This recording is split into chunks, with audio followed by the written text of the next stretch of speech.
And this is Michael Iceberg you're looking at here, and I'm Charlie Brown, the voice behind the camera, the webmaster of michaelicebergmusic.com, and we're going to do another Ask Michael. And Michael, here is the question. I want your opinion on something. When synthesizer keyboards were coming into their prime, when they were really becoming popular with musicians, with bands, rock groups, and pop groups, which would be probably, I'm going to say, around the early middle 70s, when they were really starting to take off, there became a little bit of a rivalry, possibly some dislike among some musicians because they felt threatened by synthesizer keyboards. One of the things, of course, that a lot of synthesizer manufacturers and especially salesmen were pushing at the time was synthesizers can create any sound imaginable, and they of course made the extremely exaggerated claim that a synthesizer could duplicate any instrument, and that one day synthesizers could probably replace a guitar or a flute or a violin or maybe even a whole orchestra. You know, that was always a big sales point. And of course, you and I both know that technologically speaking, that's next to impossible. There's so much going on with a live musician that it just can't be done. But that was something that was really pushed as far as salespeople and manufacturers and like that.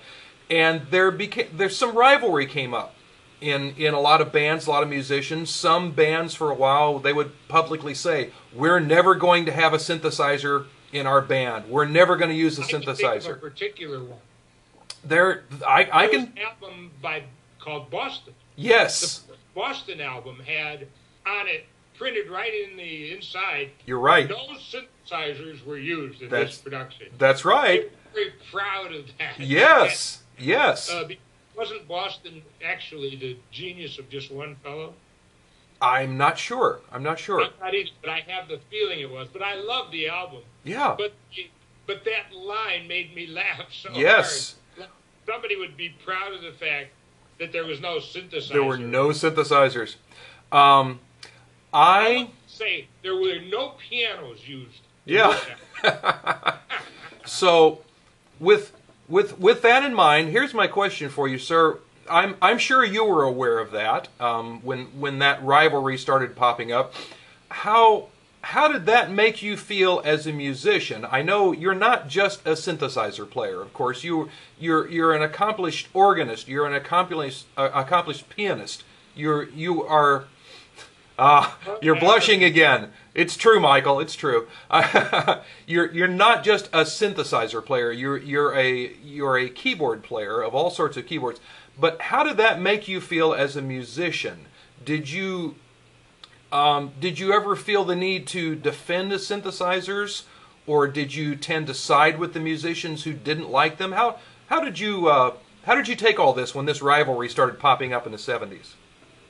Oh, I thought it was very funny. Mm-hmm. Made me laugh a lot. Mm-hmm. I loved the fact that there were some really great synthesizers happening, made in this country. Mm-hmm. Of course, the Minimoog was my first synthesizer, mm-hmm. and I just loved I loved learning how to use it. But referencing what you said, that they claimed it could make any sound, mm-hmm. I used to believe that it really could if I knew how to work it better. Mm-hmm. There was a man named Roger Powell, a famous keyboardist who played in the Todd Rundgren band. Mm-hmm. And when I got a synthesizer from the Moog Company in about the early 70s, a Minimoog, they sent Roger to my house in Aspen, Colorado, mm-hmm. well, it wasn't my house, it was where I was living. Mm-hmm. And he spent 2 days there with me, showing me how to use it. Mm-hmm. But by the time he left, I still didn't know what he was talking about. Attack, decay, sustain, release, filter this, low pass, high pass. But I truly believed that you really could make it sound like anything. Mm-hmm. And I came to know that while it was possible to make millions and millions of sounds on a synthesizer, there were billions of sounds that you couldn't make. Yeah. Because they were far more complex than 3 oscillators were going to be. The Mini Moog had 3 oscillators, and it was a great synthesizer, but it didn't imitate sounds a lot better than my home organ I was started out with. And home organs imitated sounds just about as well as synthesizers. And to this day, I still feel that way until sampling came along. And sampling changed the whole ballgame. Yes. But because I liked the Mini Moog so much, I was waiting for a polyphonic synthesizer that would sound like the Mini Moog. And when Dave Smith's company, Sequential Circuits, brought out the Prophet 5, it blew me away. Yep. Absolutely blew me away. And I loved it. And in fact, I had 2 of them on my Iceberg machine. Yeah. And then they had to be retrofitted with MIDI. And I kind of felt that MIDI was going to make my whole career go away because all of my stuff was hardwired together. Yes. And all of a sudden, anybody could do it. And you know what? MIDI really is a great thing. And then all of the things that happened, all of the innovation, the beginning of sampling, in my mind, started with Roger Lynn when he made the first Lynn drum machine. Right. And but we'll get into it another time, I'm sure. But I have never had anything but thrills from playing synthesizers. I thought it was great. And I found out that when I was trying to do a new Iceberg machine using a couple of Macs, iMacs, I think they were the little rectangular cube things. And I was using virtual synthesizers. I'd take a mouse and bring up a Mini Moog on the screen and adjust the controls. But I couldn't do anything fast enough. Yeah. On the Iceberg machine, I could just reach over and grab some knobs, and I had a mixer right in front of me at 36, whatever. Knobs are ended up being 32 channels. Knobs are what it's all about, Michael. It's all about the knobs. But I have to tell you, the high point of performing was prior to becoming programmed. It was prior to computers. Yeah. Because synthesizers and samplers also came along right at the same time as programming. Yep. And you couldn't help wanting to program so that you could do things faster and more things. And I really think that playing off the top of my head was where it's at. And I think that the opportunity to fail had to be there. And I think I may have talked to you about this before. A little, yes.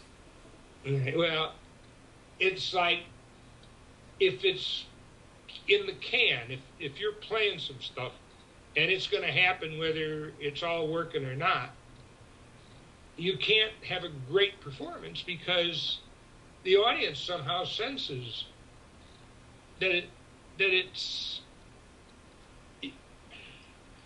fine. It's right. You know, it's always medium. But if there's the opportunity to fail, there's also the opportunity to do great, to make the best one, you know. And it's one of the biggest differences between listening to your favorite band on an album and going to see them live in a club. Hopefully, yes. Hopefully we're playing live music again. Yes. Hopefully. Yes. But I know that's how I like to play now. I don't like to program anything. I like playing the piano. Well, it's always fun to watch you play, sir. That's always been, I think, one of your biggest attractions to your audience is that you're not just a musician, you're a showman. And people don't like to just hear you play, they like to watch you play. It's an experience. Well, Charlie,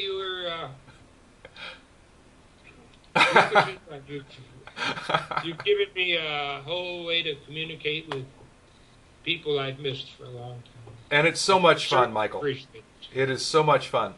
Well, folks, we're going to wind this one up here. Ladies and gentlemen, once again, Michael Iceberg.